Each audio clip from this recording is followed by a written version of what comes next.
നമ്മൾ CS472 principles of information security module 1 start ചെയ്യാണ്. അതിനകത്ത് ഫസ്റ്റ് നമ്മൾ നോക്കേണ്ടത് overview of computer security and basic security concepts. അപ്പോൾ സെക്യൂരിറ്റി എന്ന് പറഞ്ഞാൽ എന്താണ്, അപ്പോൾ എന്തെല്ലാം ടൈപ്പ് സെക്യൂരിറ്റീസ് വരാം, അതിൽ ഓരോന്നിൻ്റെ ആസ്പെക്ട്സ് എന്തൊക്കെയാണെന്നുള്ളത്. So first will see what is security. Security എന്ന് പറഞ്ഞാൽ it's a quality or state of being secure. നമുക്കറിയാം to be free from danger. അപ്പോൾ സെക്യൂർ ആയിട്ടിരിക്കുന്ന ഒരവസ്ഥ, ആ സ്റ്റേറ്റ് ഓഫ് ബീങ് സെക്യൂർ, അതിനാണ് നമ്മൾ സെക്യൂരിറ്റി എന്നുള്ളതുകൊണ്ട് ഉദ്ദേശിക്കുന്നത്. അപ്പോൾ ഈ സെക്യൂരിറ്റിക്ക് നമ്മൾ വേറൊരു ഓൾട്ടർനേറ്റ് ഡെഫിനേഷൻ പറയാമെന്ന് പറഞ്ഞാൽ, in other words security is protection against adversaries.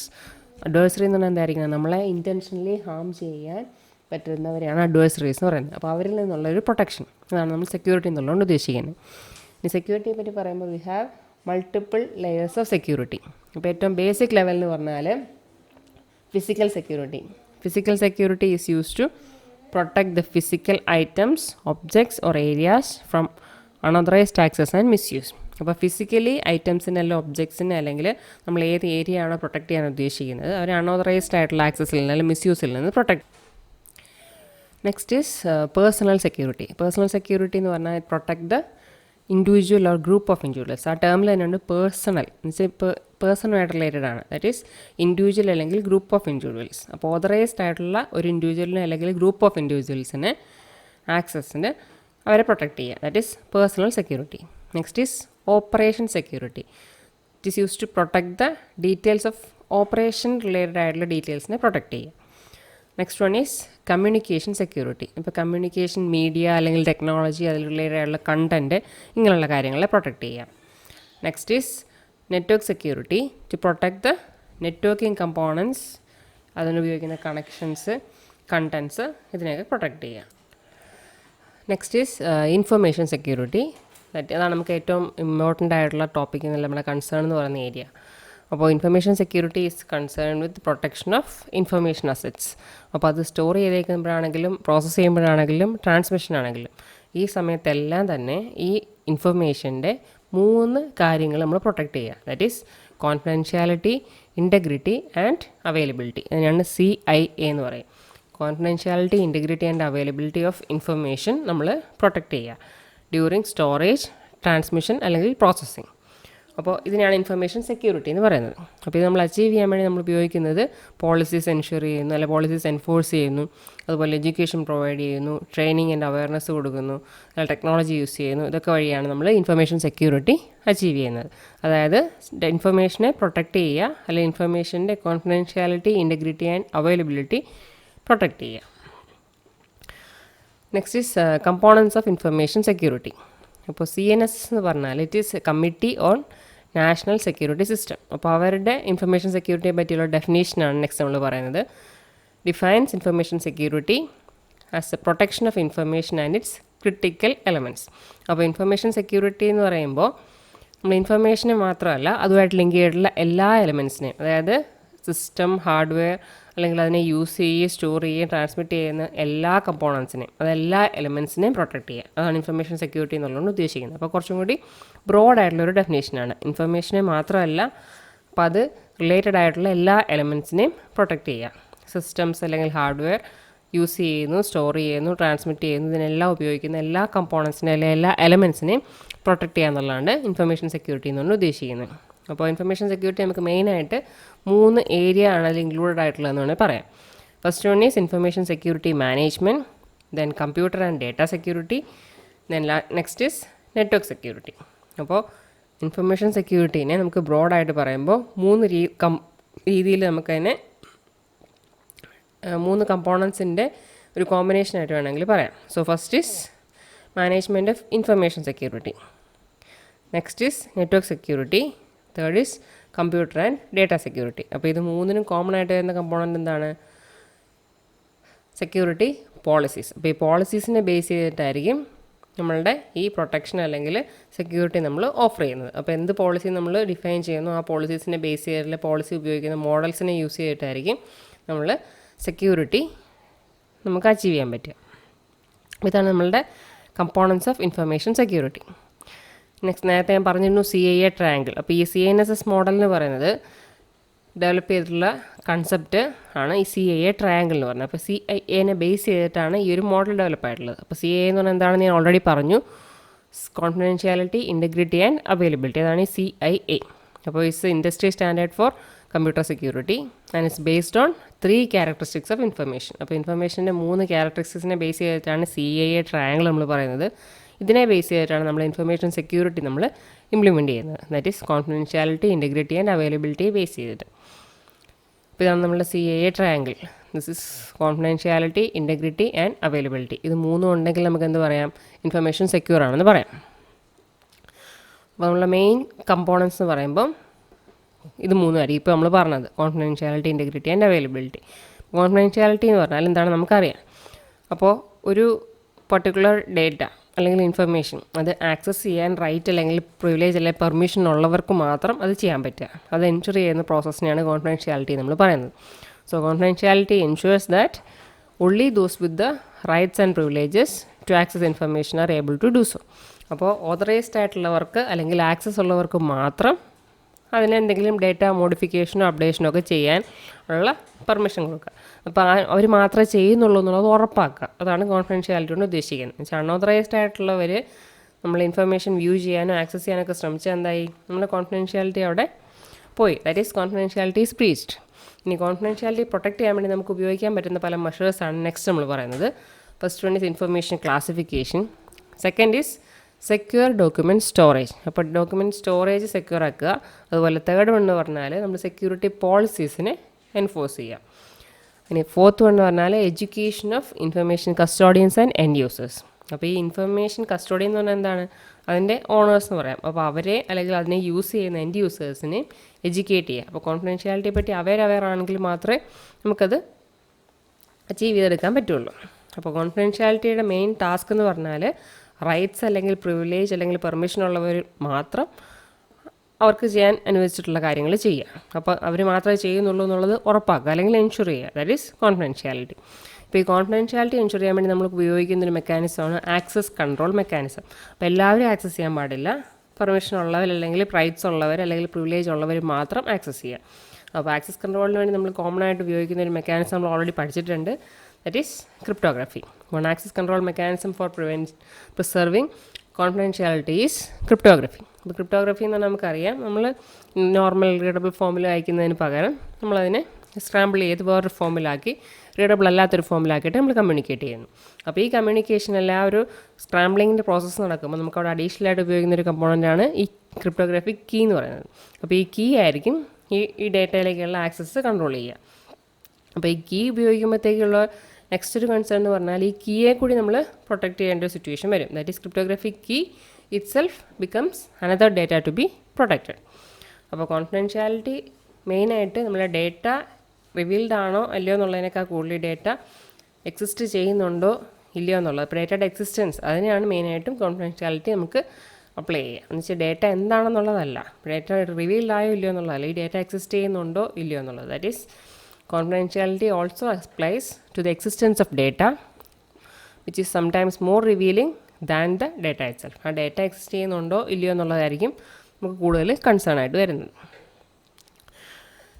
Next important point is resource hiding. ഇപ്പോൾ കോൺഫിഡൻഷ്യാലിറ്റി നമ്മൾ പറയുന്ന വേറൊരു മേജർ ആസ്പെക്ട്സ് ആണ് റിസോഴ്സ് ഹൈഡിങ് എന്ന് പറയുന്നത്. എന്ന് വെച്ചാൽ ആവശ്യമില്ലാത്ത കാര്യങ്ങൾ ആവശ്യമില്ലാത്തവർക്ക് റിവീൽഡ് ആവാണ്ടിരിക്കുക. ഫോർ എക്സാമ്പിൾ പറയുകയാണെങ്കിൽ, ഇപ്പോൾ നമുക്ക് അറിയാം നോർമൽ എല്ലാ എംപ്ലോയീസും സാലറീഡ് ആയിട്ടുള്ള എംപ്ലോയീസിനൊക്കെ നമുക്ക് ഓരോ ഫൈനാൻഷ്യൽ ഇയർ എൻഡ്, അതായത് ഒരു സാമ്പത്തിക വർഷം അവസാനിക്കുമ്പോൾ ഇൻകം ടാക്സ് റിട്ടേൺ എന്നൊരു സാധനം ഫയൽ ചെയ്യേണ്ടി വരും. ഇൻകം ടാക്സ് അവർ പേ ചെയ്യേണ്ടി വരും. ആ പേ ചെയ്തു എന്നുള്ളതിന് അവർ ക്ലെയിം ചെയ്യാൻ ഉപയോഗിക്കുന്ന സ്റ്റേറ്റ്മെൻറ്റാണ് ഇൻകം ടാക്സ് റിട്ടേൺ എന്ന് പറയുന്നത്. അപ്പോൾ ഈ റിട്ടേൺ എന്ന് പറഞ്ഞാൽ ഓരോ എംപ്ലോയി സ്പെസിഫിക് ആണ്.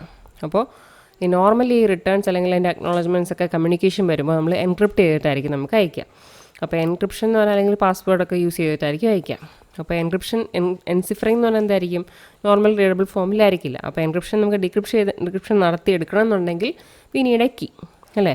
അപ്പോൾ ഈ കറസ്പോണ്ടിങ് ആയിട്ടുള്ള ഓണർ ആരാണോ ആളുടെ കയ്യിൽ മാത്രമേ നോർമലി ആ കീ ഉണ്ടാവുള്ളൂ.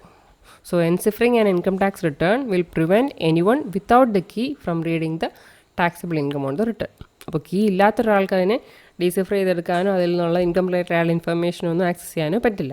ഇനിയിപ്പോൾ ഓണറിന് തന്നെ ഇത് വായിക്കണം എന്നുണ്ടെങ്കിൽ ആളെന്ത് ചെയ്യണം? അതിനെ ഡീസിഫർ ചെയ്താൽ ഡീക്രിപ്റ്റ് ചെയ്തിട്ട് എടുക്കണം. അപ്പോൾ ഈ കയ്യിലുള്ള ആൾക്ക് മാത്രമേ ഡീക്രിപ്റ്റ് ചെയ്ത് ആ റിട്ടേണിലെ ഇൻഫർമേഷൻ റീഡ് ചെയ്യാൻ പറ്റുള്ളൂ. ഇനിയിപ്പം മൂന്നാമതൊരാൾക്ക് ഒരു തേർഡ് പേഴ്സൻ്റെ കയ്യിൽ ഈ കീ ആക്സസ് കിട്ടി, അതുപോലെ തന്നെ ആളുടെ കയ്യിൽ ഈ എൻക്രിപ്റ്റഡ് ഡേറ്റയും കിട്ടിയെങ്കിൽ ആൾക്കത് ഉപയോഗിച്ച് ആ റിട്ടേൺ ആക്സസ് ചെയ്യാൻ പറ്റും. റിട്ടേണിൻ്റെ കോൺഫിഡൻഷ്യാലിറ്റി എന്തായി, കോംപ്രമൈസ്ഡ് ആയി. അപ്പോൾ അതിൽ വേറൊരാൾക്ക് ആക്സസ് കിട്ടി, ആക്സസ് ഉണ്ടാവാൻ പാടില്ലാതിരുന്ന ഒരാൾക്ക് ആക്സസ് കിട്ടിയാൽ ആ ഇൻഫർമേഷൻ്റെ കോൺഫിഡൻഷ്യാലിറ്റി നഷ്ടപ്പെട്ടു. അപ്പോൾ അതാണ് കോൺഫിഡൻഷ്യാലിറ്റി എന്നുള്ളത് ഉദ്ദേശിക്കുന്നത്. അപ്പോൾ റൈറ്റ് ഉള്ളവർ മാത്രമേ, അല്ലെ പെർമിഷൻ ഉള്ളവർ മാത്രമേ ഡേറ്റ അപ്ഡേറ്റ് ചെയ്യുകയോ മോഡിഫൈ ഒക്കെ ചെയ്യുന്നുള്ളൂ എന്നുള്ളത് ഉറപ്പാക്കുക. That is confidentiality. Next is integrity. അപ്പോൾ ഇൻഫർമേഷൻ ഇൻറ്റഗ്രിറ്റി ഉണ്ടെന്ന് പറയുന്നുണ്ടെങ്കിൽ അത് ഇറ്റ് മസ്റ്റ് ബി കംപ്ലീറ്റ്, അല്ലെ കറപ്റ്റഡ് അല്ലായിരിക്കും, അല്ല അൺകറപ്റ്റഡ് എന്ന് പറയണം. എന്ന് പറഞ്ഞാൽ ഡേറ്റ ആ ഇൻഫർമേഷൻ കംപ്ലീറ്റ് ആയിരിക്കുക, അതിനകത്തൊന്നും മിസ്സിങ് ആയിട്ടുണ്ടാവാൻ പാടില്ല, അതിൽ കറപ്ഷനൊന്നും ഉണ്ടായിട്ടുണ്ടാവാനും പാടില്ല. അങ്ങനെയാണെങ്കിൽ ഇൻഫർമേഷൻ നമുക്ക് ഇൻറ്റഗ്രിറ്റി ഉണ്ടെന്ന് പറയാം. ഇനി ഇൻഫർമേഷൻ ഇൻറ്റഗ്രിറ്റി എപ്പോഴൊക്കെയാണ് ലോസ്റ്റ് ആവാൻ ചാൻസ് എന്ന് വെച്ചാൽ എന്തെങ്കിലും ഡാമേജ് ഉണ്ടായി, അല്ലെങ്കിൽ ഒരു ഡിസ്ട്രക്ഷൻ ഉണ്ടായി, അല്ലെങ്കിൽ ഇപ്പോൾ ഓൾറെഡി അതിലുള്ള എന്തെങ്കിലും സ്റ്റേറ്റ്സിൽ എന്തെങ്കിലും ചേഞ്ച് വന്നു, അല്ലെങ്കിൽ കറപ്ഷൻ ഉണ്ടായി. ഇപ്പോൾ ഇതെല്ലാം എന്തായിരിക്കും, ഇൻറ്റഗ്രിറ്റി അഫക്റ്റ് ചെയ്യുന്നതായിരിക്കും. അപ്പോൾ ഇൻഫർമേഷൻ ഇൻറ്റഗ്രിറ്റി അഫക്റ്റഡ് ആവാതിരിക്കണം എന്നുണ്ടെങ്കിൽ ഡേറ്റ കറപ്ഷൻ ഉണ്ടാവരുത്. അല്ലെങ്കിൽ വെച്ചാൽ അയക്കുന്ന ഡേറ്റ കംപ്ലീറ്റ് ആയിരിക്കണം. അത് മാത്രമല്ല പോകുന്ന വഴിക്ക് അല്ലെങ്കിൽ ട്രാൻസിറ്റിൽ അതിന് കറപ്ഷനൊന്നും വരാണ്ട് തന്നെ റിസീവർ സൈഡിൽ എത്തുകയും വേണം. അപ്പോൾ കറപ്ഷൻ ഒന്നുകിൽ സ്റ്റോർ ചെയ്തിരിക്കുന്നിടത്തോ അല്ലെങ്കിൽ ട്രാൻസ്മിറ്റ് ചെയ്യുന്ന ടൈമിലോ ഒക്കെ ഉണ്ടാവാം. ഇനി അതുപോലെ തന്നെ പല മാൽവെയർസ്, അതായത് വൈറസ്, വേം, ഇങ്ങനെയുള്ള പലതും ഈ കറപ്ഷന് വേണ്ടി, ഡേറ്റ കറപ്ഷന് വേണ്ടി മാത്രമായിട്ട് ഡെവലപ്ഡ് ആയിട്ടുള്ള കുറേ വൈറസുകളും ഉണ്ട്. അപ്പോൾ ഇതെല്ലാം ഡേറ്റയുടെ ഇൻറ്റഗ്രിറ്റി അഫക്റ്റ് ചെയ്യാം. അപ്പോൾ ഇൻറ്റഗ്രിറ്റി എന്നുള്ളത് ഉദ്ദേശിക്കുന്നത് ഡേറ്റയ്ക്ക് കറപ്ഷൻ ഉണ്ടാവരുത്. കറപ്ഷൻ എന്ന് വെച്ചാൽ പോകുന്ന വഴിക്ക് ഡാമേജോ അല്ലെങ്കിൽ ഡിസ്ട്രക്ഷൻ അല്ലെങ്കിൽ അതർ ഡിസ്ട്രപ്ഷൻസ് ഒന്നും ഉണ്ടാവാൻ പാടില്ല. ഇനി ഇൻറ്റഗ്രിറ്റി എൻഷുർ ചെയ്യാൻ വേണ്ടി നമ്മൾ ഉപയോഗിക്കുന്ന ഒരു മെയിൻ ആയിട്ടുള്ളൊരു മെത്തേഡ് എന്ന് പറഞ്ഞാൽ is to look for changes in the file integrity. അപ്പോൾ ഫയലിൻ്റെ സൈസ് നമ്മൾ ചെക്ക് ചെയ്ത് നോക്കുക. അപ്പോൾ കറപ്റ്റഡ് ആയിട്ടുണ്ടെങ്കിൽ ആ ഫയൽ സൈസിൽ വേരിയേഷൻ ഉണ്ടാവും. ഇനി സെക്കൻഡ് കീ മെത്തേഡ് എന്ന് പറഞ്ഞാൽ നമ്മൾ നേരത്തെ പഠിച്ചിട്ടുണ്ട്, for assuring information integrity is file hashing. അപ്പോൾ ഹാഷ് ഫംഗ്ഷൻ എന്താണെന്ന് അറിയാം, ഹാഷ് അൽഗോരിതംസ് എന്തൊക്കെയാണെന്ന് നമുക്കറിയാം. അപ്പോൾ ഇവിടെ നമ്മൾ ഈ ഫയലിനെ റീഡ് ചെയ്യുന്നു, എന്നിട്ട് നമ്മളുടെ അൽഗോരിതം, അതായത് ഹാഷ് അൽഗോരിതം യൂസ് ചെയ്യുന്നു, എന്നിട്ട് ഈ ഫയലിലെ ഡേറ്റ നമ്മൾ യൂസ് ചെയ്ത് ഒരു സിംഗിൾ ഹാഷ് വാല്യൂ കമ്പ്യൂട്ട് ചെയ്യുന്നു. അപ്പോൾ ഈ ഹാഷ് വാല്യൂ ശരിക്കും യുണീക്ക് ആയിരിക്കും, അല്ലെങ്കിൽ ഒരു പർട്ടിക്കുലർ കോമ്പിനേഷന് വേണ്ടി യുണീക്ക് ആയിട്ടുള്ളൊരു വാല്യൂ ആയിരിക്കും ഈ ഹാഷ് വാല്യൂ എന്ന് പറയുന്നത്. അപ്പോൾ നെക്സ്റ്റ് ടൈം നമുക്ക് ഇത് കറപ്റ്റഡ് ആയോ ഇല്ലയോ എന്ന് ചെക്ക് ചെയ്യാൻ വേണ്ടി ഓൾറെഡി സ്റ്റോർഡ് ആയിട്ടുള്ള ഹാഷ് വാല്യൂ ആയിട്ട് കമ്പയർ ചെയ്ത് നോക്കിയാൽ മതി. സോ ഇഫ് നമുക്ക് നമ്മുടെ കയ്യിൽ ഒരു ഫയലുണ്ട്, അപ്പോൾ അതിൽ നമ്മൾ ഈ ഹാഷിംഗ് അൽഗോരിതം കമ്പ്യൂട്ട് ചെയ്ത് നോക്കുക. കമ്പ്യൂട്ട് ചെയ്ത് കഴിഞ്ഞ് നമുക്ക് കിട്ടുന്ന ഹാഷ് വാല്യൂ നമ്മൾ ഓൾറെഡി റെക്കോർഡ് ആയിട്ടുള്ള സ്റ്റോർഡ് ആയിട്ടുള്ള ഹാഷ് വാല്യൂ ആയിട്ട് ഡിഫറെൻ്റ് ആണെങ്കിൽ ദാറ്റ് മീൻസ് എന്താണ്, ആ ഫയൽ കറപ്റ്റഡ് ആയിട്ടുണ്ട്, അല്ലെങ്കിൽ കോംപ്രമൈസ്ഡ് ആയിട്ടുണ്ട്. അപ്പോൾ അതിൻ്റെ ഇൻറ്റഗ്രിറ്റി നഷ്ടപ്പെട്ടു എന്നാണ് അതിൻ്റെ അർത്ഥം. അല്ലെങ്കിൽ നഷ്ടപ്പെട്ടിട്ടില്ലെങ്കിൽ നമ്മളിപ്പോൾ കമ്പ്യൂട്ട് ചെയ്ത ഹാഷും ഓൾറെഡി റെക്കോർഡ് ചെയ്തിട്ടുള്ള ഹാഷും തമ്മിൽ മാച്ച് ആവണം. ഇനി ഫയൽ കറപ്ഷൻ എന്ന് പറഞ്ഞാൽ എപ്പോഴും ഈ എക്സ്റ്റേണൽ ഫോഴ്സ് അല്ലെങ്കിൽ ഹാക്കേഴ്സൊക്കെയാണ് എപ്പോഴും ഫയലിനെ കറപ്റ്റ് ചെയ്യാൻ നമുക്ക് ഉറപ്പൊന്നും പറയാൻ പറ്റില്ല. ഇനിയിപ്പോൾ ചില സിറ്റുവേഷനിൽ നമുക്ക് ഡേറ്റ ട്രാൻസ്മിറ്റ് ചെയ്യുമ്പോൾ ആ ട്രാൻസ്മിഷൻ മീഡിയയിലുള്ള നോയ്സോ അല്ലെങ്കിൽ എന്തെങ്കിലും ഇഷ്യൂസൊക്കെ ഉണ്ടെങ്കിലും ഡേറ്റയിൽ കറപ്ഷൻ വരാം. അതുപോലെ ലോ വോൾട്ടേജ് ലെവലുള്ള സർക്യൂട്ടിൽ നമ്മൾ ഡേറ്റ ട്രാൻസ്മിറ്റ് ചെയ്യുമ്പം ഡേറ്റ ഓൾട്രേഷൻ വരാം, അതുപോലെ ഡേറ്റ കറപ്ഷനും വരാം. അപ്പോൾ ഈ ഇൻറ്റഗ്രിറ്റി എൻഷുർ ചെയ്യാൻ വേണ്ടി നമുക്ക് ഉപയോഗിക്കാൻ പറ്റുന്ന ഒരു കമ്പോണൻ്റാണ് റിഡൻഡൻസി അല്ലെങ്കിൽ റിഡൻഡൻസി ചെക്ക് ബിറ്റ്സ് എന്നൊക്കെ പറയുന്നത്. അപ്പോൾ ഇൻറ്റേർണൽ അല്ലെങ്കിൽ എക്സ്റ്റേണൽ ത്രെഡ്സ് ഉണ്ടാവുന്നുണ്ടെങ്കിൽ ഇൻറ്റഗ്രിറ്റി അഫക്റ്റ് ചെയ്യുന്നത് കോമ്പൻസേറ്റ് ചെയ്യാൻ വേണ്ടി നമുക്ക് ഉപയോഗിക്കാൻ പറ്റുന്നതാണ് ഈ ഒരു മെക്കാനിസം. ഇനി ഓരോ ട്രാൻസ്മിഷനിലും നമ്മൾ അൽഗോരിതം അല്ലെങ്കിൽ ഹാഷ് വാല്യൂ അല്ലെങ്കിൽ എറർ കറക്റ്റഡ് കോഡ്സ് ഉപയോഗിച്ച് ഇൻറ്റഗ്രിറ്റി എൻഷുർ ചെയ്തിട്ട് വേണം നമ്മൾ ഇൻഫർമേഷൻ ട്രാൻസ്മിറ്റ് ചെയ്യാൻ. ഇനി ഇൻറ്റഗ്രിറ്റി കോംപ്രമൈസ്ഡ് ആയി എന്ന് കഴിഞ്ഞാൽ പിന്നെ നെക്സ്റ്റ് എന്താ സൊല്യൂഷൻ ഉള്ളത്? അപ്പോൾ ആ അയച്ച ഡേറ്റ കിട്ടിയേക്കുന്നത് കറക്റ്റ് ആയിരിക്കില്ല. അപ്പോൾ നമ്മൾ നെക്സ്റ്റ് ഓപ്ഷൻ എന്ന് പറഞ്ഞാൽ അതിന് റീട്രാൻസ്മിറ്റ് ചെയ്യുക എന്നുള്ളതാണ്. ഇനി ഇൻറ്റഗ്രിറ്റി മെക്കാനിസംസ് മെയിനായിട്ട് രണ്ട് ക്ലാസ് ആയിട്ട് നമുക്ക് വേണമെങ്കിൽ പറയാം. One is for prevention and another is for detection. First one is prevention mechanism. ആ പേരിൽ തന്നെ നമുക്കറിയാം, പ്രിവെൻറ്റ് ചെയ്യുക. അപ്പോൾ ഇൻറ്റഗ്രിറ്റി നഷ്ടപ്പെടുന്നത് തടയുക. That is by blocking any unauthorised attempts to change the data. അപ്പോൾ ഡേറ്റ ചേഞ്ച് ആയാലും കറപ്റ്റഡ് ആയാലാണല്ലോ ഇൻറ്റഗ്രിറ്റി നഷ്ടപ്പെട്ടു എന്ന് നമ്മൾ പറയുന്നത്. അപ്പോൾ ഡേറ്റ ചേഞ്ച് ചെയ്യുന്നത് തടയുക. അതാണ് പ്രിവെൻഷൻ മെക്കാനിസംസ് കൊണ്ട് ഉദ്ദേശിക്കുന്നത്. അപ്പോൾ prevention occurs when a user tries to change data which he has no authority to change. അപ്പോൾ ചേഞ്ച് ചെയ്യാൻ പെർമിഷൻ ഇല്ലാത്ത ഒരാൾ ഡേറ്റയെ ചേഞ്ച് ചെയ്യാൻ ശ്രമിക്കുമ്പോഴാണ് അതിനെ തടയാനാണ് നമ്മൾ ഈ പ്രിവെൻഷൻ മെക്കാനിസംസ് യൂസ് ചെയ്യുന്നത്. ഇനി നെക്സ്റ്റ് ഈസ് ഡിറ്റക്ഷൻ മെക്കാനിസം. അപ്പോൾ ഡിറ്റക്ഷൻ എന്ന് പറഞ്ഞാൽ ശരിക്കും ആക്സസ് ഉള്ള അല്ലെങ്കിൽ ഓതറൈസ്ഡ് ആയിട്ടുള്ള യൂസർ തന്നെ ഡേറ്റയെ ചേഞ്ച് ചെയ്യാൻ ശ്രമിക്കുന്നു. അയാൾ ചെയ്യാൻ പാടില്ലാത്ത രീതിയിൽ ഡേറ്റയെ ചേഞ്ച് ചെയ്യാൻ ശ്രമിക്കുന്നു. അപ്പോൾ അതിനെ കണ്ടുപിടിക്കുക അല്ലെങ്കിൽ ഐഡൻറ്റിഫൈ ചെയ്യുക എന്നുള്ളതാണ് ഈ ഡിറ്റക്ഷൻ മെക്കാനിസംസിൻ്റെ ടാസ്ക്. നമ്മൾ 2 രീതിയിലാണ് ഇൻറ്റഗ്രിറ്റി മെക്കാനിസംസ് പറഞ്ഞത്. ഒന്ന് പ്രിവെൻഷന് വേണ്ടിയും ഒന്ന് ഡിറ്റക്ഷന് വേണ്ടിയും. ഇപ്പോൾ പ്രിവെൻഷൻ മെക്കാനിസംസ് എന്ന് പറഞ്ഞാൽ ആക്സസ് ഇല്ലാത്തവർ ഡേറ്റ ആക്സസ് ചെയ്ത് മോഡിഫൈ ചെയ്യാൻ ശ്രമിക്കുന്നു, അല്ലെങ്കിൽ കറപ്റ്റ് ചെയ്യാൻ ശ്രമിക്കുന്നു. അപ്പോൾ അത് കണ്ടുപിടിക്കാൻ എല്ലാത്തിനും തടയാൻ വേണ്ടിയിട്ടാണ് പ്രിവെൻഷൻ മെക്കാനിസം. ഇനി ഡിറ്റക്ഷൻ മെക്കാനിസംസ് എന്ന് പറഞ്ഞാൽ ഡിറ്റക്ഷൻ മെക്കാനിസം ഉപയോഗിച്ച് നമുക്ക് പ്രിവെൻറ്റ് ചെയ്യാനൊന്നും പറ്റില്ല. ഡിറ്റക്ഷൻ ഉപയോഗിച്ച് നമ്മളുടെ ഡേറ്റ കറപ്റ്റഡ് ആയോ ഇല്ലയോ എന്നുള്ളത് ഐഡൻറ്റിഫൈ ചെയ്യാൻ പറ്റും. അപ്പോൾ ഈ ഡിറ്റക്ഷൻ മെയിൻലി ചെക്ക് ചെയ്യുക ഓതറൈസ്ഡ് ആയിട്ടുള്ളവർ, അത് ആക്സസ് ഉള്ളവർ തന്നെ ഡേറ്റയെ വേണ്ടാത്ത രീതിയിൽ മോഡിഫൈ ചെയ്യുന്നുണ്ടോ എന്നുള്ളത് കണ്ടുപിടിക്കുക. So detection mechanism do not try to prevent violations of integrity. അപ്പോൾ ഇൻറ്റഗ്രിറ്റി വയലേഷൻ പ്രിവെൻറ്റ് ചെയ്യാൻ പറ്റില്ല ഡിറ്റക്ഷൻ മെത്തേഡും ഉണ്ട്. പ്രിവെൻറ്റ് ചെയ്യണമെന്നുണ്ടെങ്കിൽ നമ്മൾ പ്രിവെൻഷൻ മെത്തേഡ്സ് തന്നെ യൂസ് ചെയ്യണം. ഇനി ഓതറൈസ്ഡ് ആയിട്ടുള്ളവരാണ് നമുക്ക് അവർ കറപ്ഷൻ നടത്തിയിട്ടുണ്ടെങ്കിൽ നടത്തിയോ ഇല്ലയോ എന്നുള്ളത് ഐഡൻറ്റിഫൈ ചെയ്യുക. അതിന് വേണ്ടിയിട്ടാണ് ഈ ഡിറ്റക്ഷൻ മെത്തേഡ്സ് അല്ലെങ്കിൽ മെക്കാനിസംസ് യൂസ് ചെയ്യുക. അപ്പോൾ ഈ ഡിറ്റക്ഷൻ മെത്തേഡ് എന്താ ചെയ്യാന്ന് പറഞ്ഞാൽ they report that the data's integrity is no longer trustworthy. അപ്പോൾ ഈ ഡേറ്റ കറപ്റ്റഡ് ആണ്, ഇല്ലെങ്കിൽ ഈ ഒരു പോർഷൻ കറപ്റ്റഡ് ആയി എന്നുള്ളത് റിപ്പോർട്ട് ചെയ്യുകയാണ് ഈ ഡിറ്റക്ഷൻ മെത്തേഡ്സിൻ്റെ ടാസ്ക്. സോ ഡിറ്റക്ഷൻ മെക്കാനിസംസ് ഈ നമ്മളുടെ സിസ്റ്റത്തിൽ നടക്കുന്ന എല്ലാ ഈവൻസിനെയും അനലൈസ് ചെയ്തുകൊണ്ടേയിരിക്കുക. എന്നിട്ട് എന്തെങ്കിലും പ്രോബ്ലംസ് ഉണ്ടാകുന്നുണ്ടോ എന്നുള്ളത് ഐഡൻറ്റിഫൈ ചെയ്യുക. അപ്പോൾ അവർ നോർമലി എന്താണ് അവിടെ മിസ്സിങ് ആയിട്ടുള്ള അല്ലെങ്കിൽ എറർ കണ്ടുപിടിച്ചിട്ടുള്ളത് എന്നുള്ളത് റിപ്പോർട്ട് ചെയ്യും. അപ്പോൾ ഈ റിപ്പോർട്ട് ചെയ്യുന്നതും ഈ വയലേഷൻ്റെ കോസ് എന്താണോ അതായിരിക്കും. ഒന്നുകിൽ ചിലപ്പോൾ കംപ്ലീറ്റ്ലി ഈ ഫയൽ കറപ്റ്റഡ് ആയെന്ന് റിപ്പോർട്ട് ചെയ്യാം, അല്ലെങ്കിൽ ഈ ഫയലിൻ്റെ ഒരു പോർഷൻ ഓൾട്ടേഡ് ആയിട്ടുണ്ട് എന്നുള്ളത് വേണമെങ്കിൽ റിപ്പോർട്ട് ചെയ്യാം. അപ്പോൾ ഡിറ്റക്ഷൻ മെക്കാനിസംസിൻ്റെ ടാസ്ക് എന്ന് പറഞ്ഞാൽ റിപ്പോർട്ട് ചെയ്യുക ഫയൽ കറപ്റ്റഡ് ആയിട്ടുണ്ടോ ഇല്ലയോ എന്നുള്ളത്, അല്ലെങ്കിൽ അതിൻ്റെ കോസ് എന്താണെന്ന് കറക്റ്റ് ഐഡൻറ്റിഫൈ ചെയ്യാൻ പറ്റിയെങ്കിൽ അത്. അപ്പോൾ അതാണ് ഇൻറ്റഗ്രിറ്റി എന്ന് പറയുന്നത്. അപ്പോൾ എന്ന് പറഞ്ഞാൽ നമുക്ക് അയക്കുന്ന കമ്മ്യൂണിക്കേറ്റ് ചെയ്യുന്ന ഡേറ്റ കറപ്റ്റഡ് ആയിട്ടുണ്ടോ ഡാമേജ് ആയിട്ടുണ്ടോ എന്നുള്ളത് എൻഷുർ ചെയ്യുക. ദെൻ CIA ട്രയാങ്കിൾ നമ്മളെ ലാസ്റ്റ് ക്യാരക്ടറിസ്റ്റിക്സ് എന്ന് പറഞ്ഞാൽ അവൈലബിലിറ്റി. അപ്പോൾ അവൈലബിലിറ്റി എന്ന് പറഞ്ഞാൽ വാക്കിൽ തന്നെ ഉണ്ട് നമുക്കറിയാം. ഓതറൈസ്ഡ് ആയിട്ടുള്ളവർക്ക് നോർമലി ആൾക്ക് ആക്സസ് ഉണ്ടെന്നാണല്ലോ അതിൻ്റെ മീനിങ്. അപ്പോൾ അവരുടെ ആക്സസിന് തടസ്സം വരുത്താണ്ടിരിക്കുക. That is enables authorised users to access information without interference or obstruction. അപ്പോൾ തടസ്സമൊന്നും ആക്സസ് ഉള്ളവർക്ക് തടസ്സങ്ങളൊന്നും ഉണ്ടാകാൻ പാടില്ല. അപ്പോൾ അവരിപ്പോൾ എന്തെങ്കിലും ഒരു ഡേറ്റ റീഡ് ചെയ്യാൻ ശ്രമിക്കുമ്പോൾ അത് റീഡ് ചെയ്യാൻ പറ്റാത്ത സിറ്റുവേഷൻ വരരുത്, അല്ലെങ്കിൽ അൺഅവൈലബിൾ ആവരുത്, അല്ലെങ്കിൽ അൺയൂസബിൾ ആവുന്ന സിറ്റുവേഷൻ ഒന്നും വരരുത്. അതുപോലെ തന്നെ ഒരു സർവീസ് ആക്സസ് ചെയ്യാൻ ശ്രമിക്കുമ്പോൾ ആ സർവീസ് അവർക്ക് അവൈലബിൾ അല്ലാത്തൊരു സിറ്റുവേഷൻ വരാൻ പാടില്ല. നമുക്ക് സെക്യൂരിറ്റി റിലേറ്റഡ് ആയിട്ട് പറയുകയാണെങ്കിൽ ഇപ്പോൾ ഒരാൾക്ക് ആക്സസ് ഉണ്ട് ഒരു ഡേറ്റയിൽ, അപ്പോൾ വേറെ someone is trying to deliberately deny access. അപ്പോൾ ആ ആക്സസ് ഉണ്ടെങ്കിലും ആ ആക്സസ് ഇല്ലാത്ത രീതിയിൽ അല്ലെങ്കിൽ അതിനെ തടയുക, അപ്പോൾ ആൾക്ക് ആക്സസ് ചെയ്യാൻ പറ്റാത്ത സിറ്റുവേഷനിലാക്കി മാറ്റുക. അപ്പോൾ അതിനെയാണ് നമ്മൾ ഡിനയൽ ഓഫ് സർവീസ് എന്ന് പറയുക. അപ്പോൾ ഡേറ്റ ആണെങ്കിലും സർവീസ് ആണെങ്കിലും ആക്സസ് ഉള്ള ഒരാൾക്ക് ആക്സസ് ചെയ്യാൻ പറ്റുന്നില്ലെങ്കിൽ ആ ഒരു സിറ്റുവേഷനാണ് നമ്മളിവിടെ അവൈലബിലിറ്റി കൊണ്ട് ഉദ്ദേശിക്കുന്നത്. അപ്പോൾ ആക്സസ് ഉള്ളവർക്ക് അൺഒബ്സ്ട്രക്റ്റഡ് ആയിട്ടുള്ള ഇൻ്റർഫറൻസ് ഒന്നും ഉണ്ടാവാണ്ട് ഡേറ്റ അല്ലെങ്കിൽ സർവീസ് ആക്സസ് പ്രൊവൈഡ് ചെയ്യുക എന്നുള്ളതാണ് അവൈലബിലിറ്റി എന്നുകൊണ്ട് ഉദ്ദേശിക്കുന്നത്. അപ്പോൾ അവൈലബിലിറ്റി ബ്ലോക്ക് ചെയ്യാനുള്ള അറ്റംപ്റ്റ് നമ്മൾ പറയുന്നതാണ് ഡിനയൽ ഓഫ് സർവീസ് അറ്റാക്ക്. അപ്പോൾ സർവീസ് ആൾക്ക് ആക്സസ് ചെയ്യാൻ പെർമിഷൻ ഉണ്ട്, പക്ഷേ ആൾക്കത് ആക്സസ് ചെയ്യാൻ പറ്റുന്നില്ല, അപ്പോൾ അയാൾക്ക് ആക്സസിനെ തടയുന്നു. അതാണ് ഡിനയൽ ഓഫ് സർവീസ് അറ്റാക്ക് എന്ന് പറയുന്നത്. അപ്പോൾ it's most difficult to detect because the analyst must determine if there are unusual access patterns. അപ്പോൾ ആക്സസ് ചെയ്യുന്നതിൽ യൂഷ്വൽ അല്ലാത്ത രീതിയിൽ ആക്സസ് ഉണ്ടാകുന്നുണ്ടോ എന്നുള്ളത് ഐഡൻറ്റിഫൈ ചെയ്താൽ മാത്രമേ നമുക്ക് ഈ DOS അറ്റാക്സിനെ ഐഡൻറ്റിഫൈ ചെയ്യാൻ പറ്റുള്ളൂ. അപ്പോൾ ഇത്രയാണ് നമ്മളുടെ overview of computer security. Thank you.